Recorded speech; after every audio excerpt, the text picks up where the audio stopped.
And let's begin by telling you that President Bola Tinubu has dissolved the Niger Delta Ministry and the Ministry of Sports Development. The decision was announced today by the presidential advisor Bayo Onanuga following a Federal Executive Council meeting in Abuja. A newly created Ministry of Regional Development will now oversee all regional commissions, including the Niger Delta Development Commission. Meanwhile, the responsibilities of the Ministry of Sports Development have been transferred to the National Sports Commission, which will now hold all sports activities in Nigeria. Also, the Ministry of Tourism has been merged with the Ministry of Culture and Creative Economy, creating a single entity to streamline operations in both sectors. We'll move away from that now. Two more stories making the headlines at this hour. President Bola Tinubu says Nigerian motorists can now purchase a litre of premium motor spirit, also known as petrol, at 1,000 naira per litre. The president also noted that the equivalent of a litre of petrol, which is a standard cubic meter of compressed natural gas, can be had for 200 naira. Tinubu said this when he met with the executives of the Nigerian Independent Petroleum Company, led by the director Ramesh Kasanga, at the State House in Abuja. Now, during the meeting, President Tinubu acknowledged NIPCOM's role as a critical player in enhancing the adoption of CNG as an alternative fuel, noting that such investments align with his administration's energy security and economic diversification strategy. And now to discuss this, we're joined by public affairs analyst Francis Chilaka. Mr. Chilaka, it's always great to have you. Let's get started. I want to start with your thoughts on the statement by the president that Nigerians have to choose between buying fuel at 1,000 naira or CNG at 200 naira. Your thoughts, please. Well, I would say that Mr. President has not been fair and has not been sincere to Nigerians. If you are asking people to migrate to CNG, the question is, have you put all the modalities in place? Have you put all the security, all the safety measures in place? It's not just asking people to migrate, but you need to also understand that people start looking for money, which a lot of people don't have, to begin to talk of migration. I'm talking that the fuel should be 1,000 naira. It simply means that this government is bent on leaving the price above 1,000, because in the next few months or so, you will also find out that the price will still go up. So at what point has that industry been deregulated? And then coming back to the CNG, on its own, you're saying that 200 naira. Why is it that the gas we use, the cooking gas, why is it 1,000 naira per kg if this one is going for 200 naira? So it simply means that there is something that we are not being told, and that there is an aim for this. I do not think that other countries that have embraced CNG did it the way this government wants to do it. Nobody has educated the Nigerian people, especially the National Orientation Agency. It has not come out to educate the Nigerian people, which is totally wrong. So we just hear, the president says this, those working under the president says that and that. But Nigerians need to be educated. Nigerians need to know the pros and cons of migrating to CNG. They need to know what the advantages and disadvantages. So this government needs to do more than just pushing people and foisting prices on the Nigerian people. Now that we're talking about economic implications, what do you think are the economic implications of pricing petrol at 1,000 naira per litre when it comes to transportation cost, food prices, and most importantly, inflation in Nigeria? Obviously, we're heading towards hyperinflation. We also know that right now, the cost of things are very, very expensive. Transportation is very, very high. So, everything is just against the policies of this government. And it's because the government has sat down to think through its policies before foisting them on the Nigerian people. I mean, look at what is happening now. How much is a bag of rice? How much is a bag of curry? How much is the minimum wage? How much are people earning? So by the time you put petrol at 1,000 naira, then it means that even the 70,000 naira that you called a minimum wage has become useless to the Nigerian people. So people are going to continue to, wallow in poverty. There's going to be more hunger and all of that. So for me, we have a situation that we need to urgently look at and begin to find a way to be able to ameliorate it. But I'm telling you, the hardship is going to get worse. Mm. And speaking of, just pricing in and of itself, the introduction of a dual pricing system, whether it's 1,000 naira for petrol versus 200 naira for CNG, how would it affect Nigeria's informal sector? And I think it's very important that we put this into perspective in terms of where transportation costs will play a crucial role. Well, obviously, we're going to see a very difficult transport system. The prices are going to go up, no doubt about it. Because even when you're asking Nigerians to try and migrate into CNG, it's not something that's going to be done overnight. How many transporters are willing to do that? So we're going to have a situation where things are really, really going to get tougher and tougher for the Nigerian masses especially. So I think, and I still believe, that the government has a lot to do. The government can bring down the price of petrol at least to maybe 600, 500 naira, while encouraging people to embrace the CNG. But no, the government is not giving any options. The government is fixated at 1,000 naira against 200 naira. In other words, the government is looking at a way of forcing people to embrace CNG. But I don't know. I really don't know why this government is bent on creating hardship and suffering for the Nigerian people. All right. Well, Mr. Chilaka, I want to say thank you. I mean, another question that's critical, and hopefully we're going to have this, subsequent conversation in later bulletins, and it's more on just, pegging it at 1,000 naira. Are we seeing a quasi-subsidy introduction, sort of? Because if you're pegging it at 1,000 naira, what happens to the international pricing of it, and what happens to the independent marketers in all of this conversation? But Mr. Francis Chilaka, many thanks for doing this with us. We appreciate you for coming on. Thank you. We'll switch gears now away from that now to talk about the administrative shakeup as President Tinubu has dissolved the Niger Delta Development Commission as well as the Sports Ministry. Now, the responsibility of the Ministry of Sports Development has been transferred to the National Sports Commission, which will now handle all sports activities in Nigeria. And so to discuss this, we're joined by Head of Programs Wazobia Cool FM, and that is China Achuri.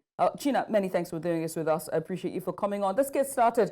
I mean, the first question I'd like to ask is, dissolving the sports ministry, does it align with the government's broader national development agenda, particularly regarding, youth engagement and sports development? Well, it has been on the cards for a while now, and those talks have gone on for some time. Should we have the Sports Commission actually run sports and administer sports in the country? Or should we leave it at the sports ministry level? And the announcement came about 2 hours ago. It's still sketchy. It's still a bit sketchy.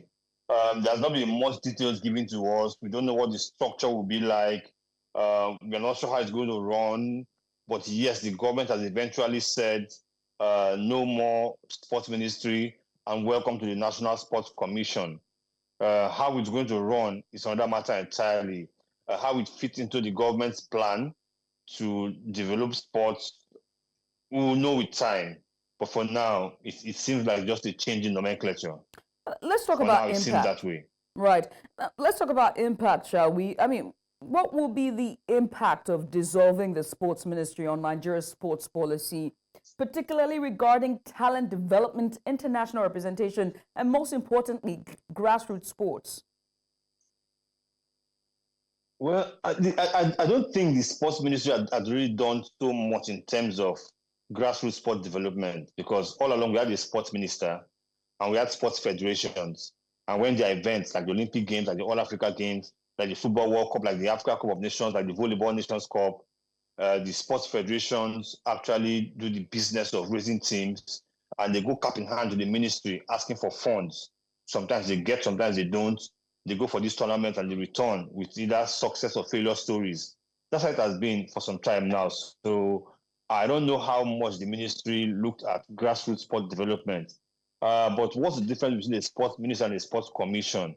The sports ministry is headed by a sports minister who's a political appointment, while the sports commission will be headed by a technocrat who is more like a professional in his game. So, like I said, we just heard this announcement. We don't know the details yet. We don't know what the structure is like. Now, because if we are scrapping the sports ministry and bringing a sports commission, it means there will no longer be a sports minister. That's what we expect to hear. And then we need to hear who will be the Director General of the National Sports Commission. So, like I said, it's still a bit sketchy. Now, in terms of how both are defined, then for a long time, Nigerians have clamored for a National Sports Commission. They think it's more technocrat-driven than politician-driven. It's more. But with the way things are run in Nigeria, we suspect every move. We second-guess everything done by government. So a lot of people are thinking, is this not just a change of name? Will anything actually change in terms of how this body will work? Again, like I've said twice already in the short time I've spoken, we await details. It's still very sketchy. So the announcement just came. Right. And awaiting details and looking forward to what the structural reforms will look like and just the KPIs or whoever is going to be, appointed as the director of this commission. Let's take a look at, let's be preemptive here in terms of what we want to see with the new directorate and commission when it comes to funding, particularly funding for sports program and especially athlete development. In your view, what would be a better new administrative structure so that there will be no loss of focus on key sports initiatives? Yes, because if we have a professional running the sports commission, then we expect his key lieutenants to be professionals. We'll say goodbye to the days of civil servants heading different parastatals or in the sports ministry. We know how we speak of civil servants and, doing the professional job. Now we'll actually have professionals, run the different aspects of the commission. That's one. And because it's technocrat driven, we're going to see policies, we're going to see ideas, we're going to see forward thinkers. There won't be this situation where at the turn of every 4 years, a sports minister is being changed. So every time we come back from Olympic Games, we have a new sports minister who wants to start afresh. So we have technocrats who have a long time to plan. Now, but the downside is this: if we are going to cut off government completely from how sports is run, because you know that before now, every federation goes to the sports minister cap in hand, asking for funds. It will mean now the question that will be, what will be the relationship between the DG of the Sports Commission and the presidency? Can he easily access funds to run his commission? Will he be asked to generate funds through private partnership, through corporate bodies?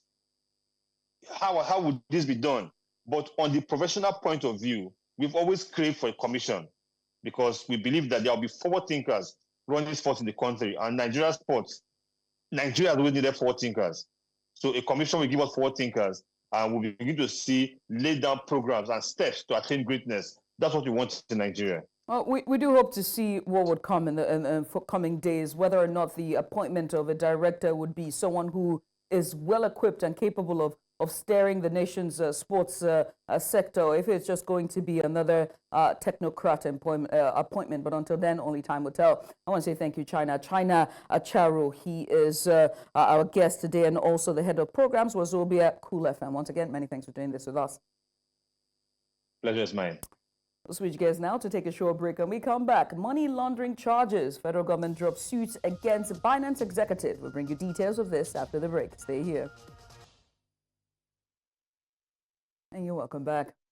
The federal government on Wednesday withdrew the money laundering charges preferred against Binance Holdings Limited executive Tagrin Gambaryan. Now, the Binance U.S. head of financial crime compliance, Gambaryan, and the Exchange British Kenyan regional manager for Africa, Nadim Anjawala, were facing money laundering charges to the tune of $35 million brought against them by the Economic and Financial Crimes Commission. Gambaryan and Anjawala were initially both detained in the custody of the Office of the National Security Advisor. Anjawala, however, fled lawful custody on March 22, 2024, while his counterpart, Gambaryan, was arraigned in April. Following his arraignment, the court ordered his remand to Kuje Correctional Facility.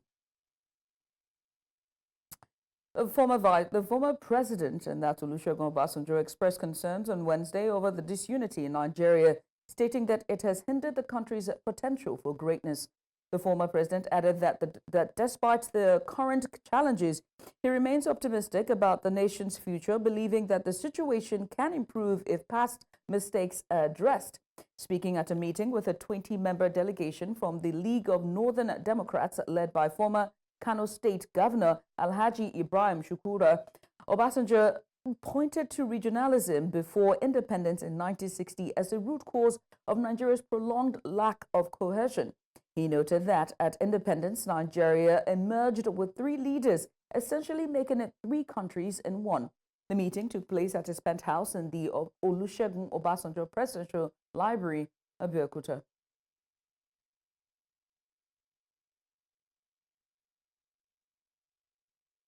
With just 3 weeks to go before the Ondo State governorship election, the Independent National Electoral Commission, INEC, has urged journalists to avoid publishing fake and unverified news before and during the November 16th poll. Speaking at a media workshop in Akure, the state capital, on Tuesday, INEC's National Commissioner and Chairman of the Information and Voter Education Committee, and that's Sam Olumekun, emphasized the importance of accurate reporting. Represented by the Ondo State Resident Electoral Commissioner, and that is Mrs. Oluwatoyin Babalola, Olumekun assured journalists that security measures have been put in place to ensure their safety before, during, and after the election. He called on the media to maintain professionalism and ensure precise coverage throughout the election period. The Nigerian Medical Association has accused the medical director of the Federal Teaching Hospital in Lokoja, Kogi State, of rights violations and engaging in unfair labor practices. The Kogi State chapter of the association says that its rights of its members have continued to be abused, while the working conditions at the hospital has witnessed a steady deterioration in the last few months. Our correspondent Joshua Imarayi investigated these claims and has more of the details in this report. Take a look. The Federal Medical Teaching Hospital in Lokoja, the Kogi State capital. The edifice boasts of an impressive exterior, admirable to many. However, within the walls of the facility, a raging war has ensued between the hospital chief medical director and some of its staff. Also, several sections of the hospital reveal a different story, as the sections are visibly dilapidated and deteriorating. God forbid, if anybody should have an accident and is critically ill and is taken to FTH Lokoja, that person will die naturally, because of the service delivery and also the poor working condition of that hospital. Sometime in May to June, an attendant died in that hospital because of there was no light in the hospital. Some members of the state chapter of the Nigerian Medical Association have raised serious concern, accusing the chief medical director of high-handedness and gross rights violation. Now, what the hospital now does is this: they will take people on locum and casualize our doctors. In a situation where a doctor is casualized for 4 years, you go every 2 months to renew your appointment. In the admin, your pension is not there, your promotion is not there, your training and retraining is not there, your arrears are not coming, you are stagnated. Some members of the Nigerian Medical Association in Kogi State have also expressed concern over the suspension of the president of the Association of Resident Doctors at the hospital. We cannot be comfortable if any member of ARD Lokoja, Federal Teaching Hospital Lokoja, is being victimized or seem to be victimized for union activities. All attempts to reach the chief medical director of the Federal Medical Teaching Hospital in Lokoja for comment on the issue have been unsuccessful, as he says that he is unavailable at the moment. In Lokoja for News Central, I am Joshua Imarayi. And now to education. As a global shift toward digital transformation in education is accelerating, Nigeria continues to integrate technology in its education system. Educationists at the 2024 International Week Conference at the University of Lagos emphasized the need for a holistic approach to digital transformation in achieving better learning outcomes. News Central's Omolola Ololade brings us more in this report. Across the world, Digital transformation is reshaping the learning landscape. From online learning platforms to AI-driven educational tools, technology is changing the way students learn and how educators teach. While Nigeria may have joined in the shift toward digital transformation in its education system, educationists at the 2024 International Week Conference believe there is a need to do more for higher learning to impact learning outcomes. We've appreciated the opportunity for the digital because then we have access to international partners that can actually do training from abroad, which reduces our cost of bringing them. Before it was a total, and then the digital divide has democratized knowledge. It's always about how you getting the digital access. And I think Tech Fund has really stepped up in terms of library services and e-resources. We're expanding capacity. We're using technology to process results, to grade scripts, to teach our students, to enlarge our capacity as staff.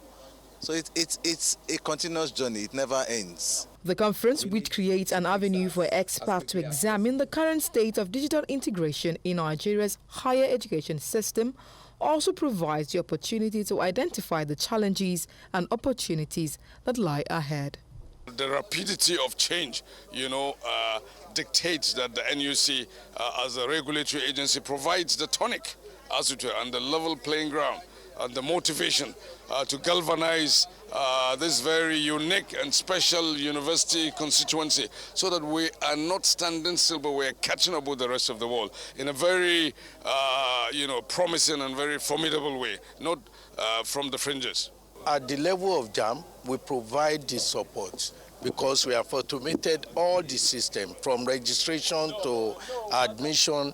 And what is important in it is that you can rely on the fact that there will be no bias in what you are doing when you rely on technology. On its part, the Lagos State government believes the digital transformation of Nigerian schools holds immense promise for the country's education system, as it will help improve access to learning and standardize education.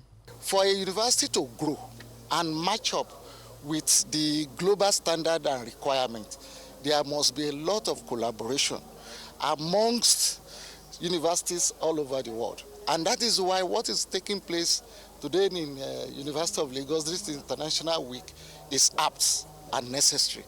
As the educational landscape continues to evolve, education is believed embracing technology-driven approaches remains imperative in shaping the future of Nigerian education. In Lagos for News Central, I am Omolola Ololade. In the meantime, President Bola Tinubu on Tuesday appealed to members of staff of Nigerian universities to give peace a chance and avail themselves of the opportunity of negotiations created by his administration. In response to the government's refusal to abide by their demands, the Senior Staff Associations of Nigerian Universities and the Academic Staff Union of Universities, as well as the Non-Academic Staff Union of Universities, are all preparing for strikes. The unions criticized the non-implementation of the 2009 agreement and demanded, among other things, the payment of their withheld salaries during the 2022 strike. Persons living with disabilities in Umuahia, Abia State, have expressed appreciation to the state government through the wife of Governor Priscilla Oti, who are extending assistance to them in the face of the current hardship in the country. The persons with disability, ranging from the blind to the crippled, were selected from the 17 local government areas of Abia State at the instance of the wife of the governor. News Center's Chinwe Ugeli has more.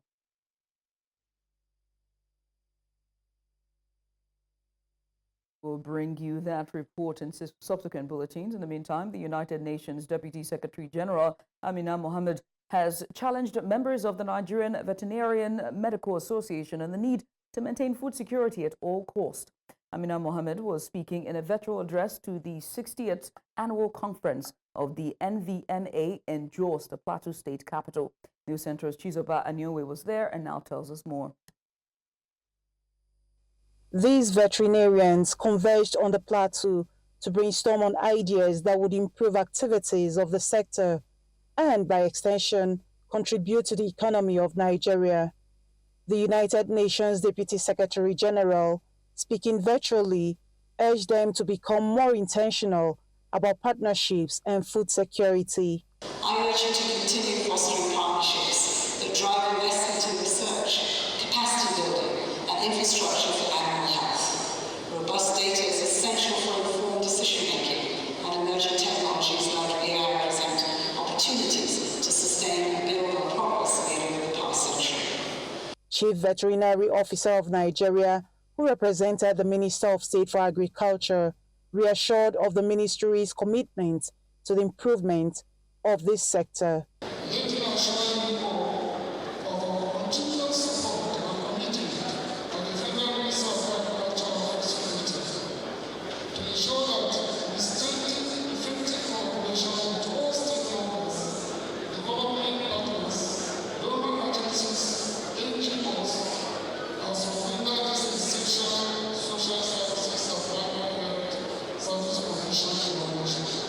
Major stakeholders at the event, which also marked 100 years of veterinary services in Nigeria, were optimistic that the event will serve as an eye-opener to issues challenging the sector. So we are commencing a project we call STEP, starting them early. We are going to take veterinarians across our institutions through transparent processes. We are going to select 11 from the faculties. We are going to fly them to Abuja. We are going to put them under intense training. We want to start early in response to the clarion call of Mr. President. We must provide food security for our nation. Where experts in different fields work separately but come together to solve the problems. And this is where we also need not only sciences but also social scientists. We need computer science. We need policymakers to work together. So all these things works together. Rising from this gathering, all stakeholders committed to put measures in place to combat the challenges of food security, improved animal health care, as well as that of climate change for a better and healthier society. In Jos for News Central, Chizoba Anyui. And you're welcome back. And the news continues in Ghana, where its parliament was adjourned indefinitely on Tuesday amid a legal dispute over Speaker Alban Bangbing's decision to declare 4 parliamentary seats vacant. Now, the move has effectively halted all legislative activities just weeks before the country's general elections, potentially delaying the passage of key bills and budget approvals. The adjournment followed a standoff between the ruling New Patriotic Party, NPP, and the opposition National Democratic Congress, NDC, which holds a narrow majority after 4 lawmakers defected. Now, at the center of the dispute is Ghana's constitutional rule, which prohibits MPs from defecting from the party they were elected under to run another party or as independents. Now, the vacant seats include 2 from the NPP, 1 from the NDC, and 1 independent MP. We switch gears now to Mozambique, where the National Electoral Commission in the country says it will announce the results of the 9 October general elections on Thursday, though the through the Constitutional Council. The CNE has 15 days to announce the official results to meet a deadline that will be met on October 24th. Meanwhile, in a strongly worded statement, the European Union Election Observation Commission says EU observers were prevented to observe the tabulation processes in some districts and provinces, as well as the national level. Mozambique's government has also denied on Tuesday that there was an intention to fire tear gas at journalists during clashes between police and demonstrators in Maputo City, with at least 3 media professionals injured. And now joining us to unpack this is political analyst, Peace Room representative Whitney Sabino. Whitney, many thanks for doing this with us. Let's get started. I mean, what are your assessments of the recent election in Mozambique? Do you believe they were, conducted fairly, or how do they, better yet, how do they even reflect the current political dynamics in the country? Thank you for having me. Greetings to all the people that are listening to us. So, at first, we have released a report in which we believe that it was clear that the process was relatively calm, despite all the incidents, the ballot stuffing, and the irregularities that we have reported, and most of the different groups such as European Union, SADC, and African Union mission observations also reported. However, we are very concerned by this unforeseen direction that the process has taken. And we have now recently released two repudiation notes, two repudiation statements, one on the assassination of the two members of Podemos party who were brutally assassinated on Saturday in Avenida Joaquim Chissano in Maputo, and the second on the policy brutality against the demonstrators on Monday during the shutdown that was called by Venancio Mondlane, one of the presidential candidates. So this is the scenario right now, and we are clearly concerned by the direction things are taking, and it's a clear reflection that the democratic space is shrinking as people were pacifically demonstrated, and it's a right provided by our constitution in Article 51, and we still do not have clear response from the government on what are the reasons behind all this human rights violation and policy brutalities. So the government is yet to respond, as you said, but do you believe that their actions are adequate to address the concerns of the citizens, just giving, their lack of response so far? And in your opinion, what are the underlying factors that have led to such violence that we've seen following the elections? Are these systemic issues or is this just, what are the issues, the underlying issues in this? Well, we are still waiting for a clear response from the government on the reasons behind this police brutality, the reasons behind the assassinations of these two citizens, Mozambican citizens on Saturday, and yet we do not have a clear or a concrete response on that, not even from the authorities, police, military defense forces, or even from the government per se. The last statement we heard is that they are investigating, and we demanded a rapid and fair investigation for responsibilization of this for these crimes. Well, behind all those tensions, we believe is the ballot stuffing and all the irregularities that we saw that are being ignored. And actually, we need to observe that these contestations of electoral results in Mozambique are cyclical since last year's local elections. We have a lot of unsatisfaction by youth in rural and peri-urban areas, and they are the ones who are adhering to the demonstrations that this political party has been mobilizing and calling for.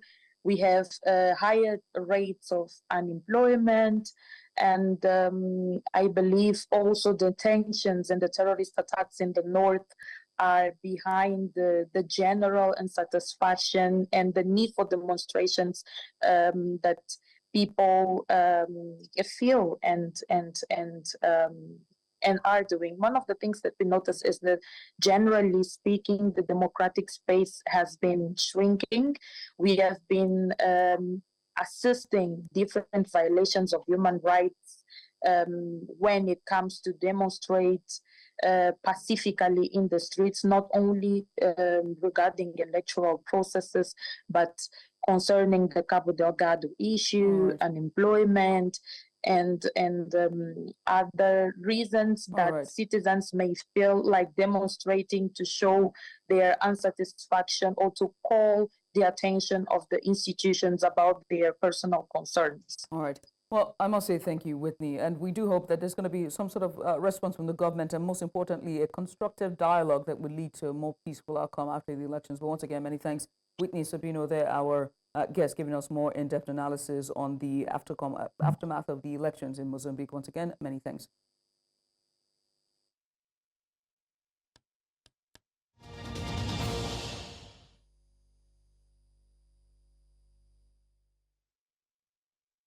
Uruguay's ruling party, presidential candidate Alvaro Delgado, has called for the continuation of the center-right National Party government during his final campaign rally before the October 27th elections. On October 27th, Uruguayans are set to cast their votes to choose the successor of President Luis Lacalle Pou and renew parliament. The election will go to a runoff in November since none of the candidates have more than 50% of the vote.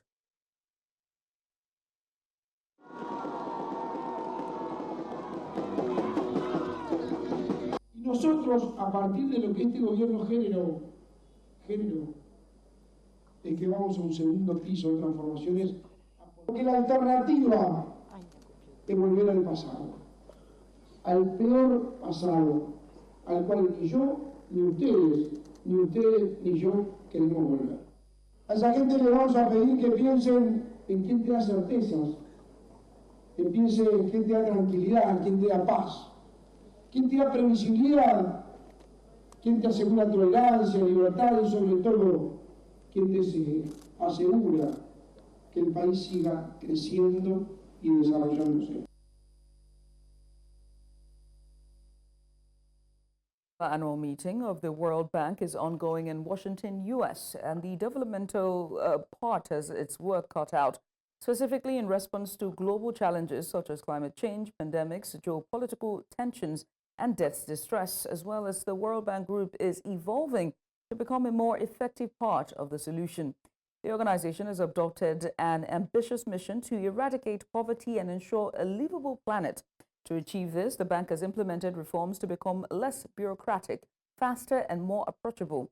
It has also expanded its financing by leveraging new and existing resources, utilizing cutting-edge knowledge and data. This evolution aims to enhance the World Bank's impact, speed, and efficiency in improving lives globally.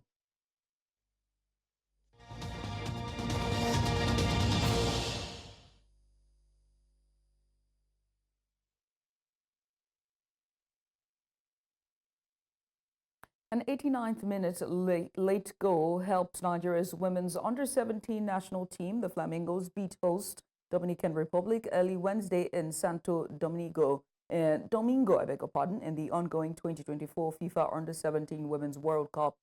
Midfielder Shakirat Mushood collected the ball from 25 yards and launched a powerful left-footed strike at goal, which went past the Dominican goalkeeper, marking her fourth in the tournament. The win is the Flamingos' third consecutive as they emerge Group A leaders above Ecuador, host Dominican, and New Zealand.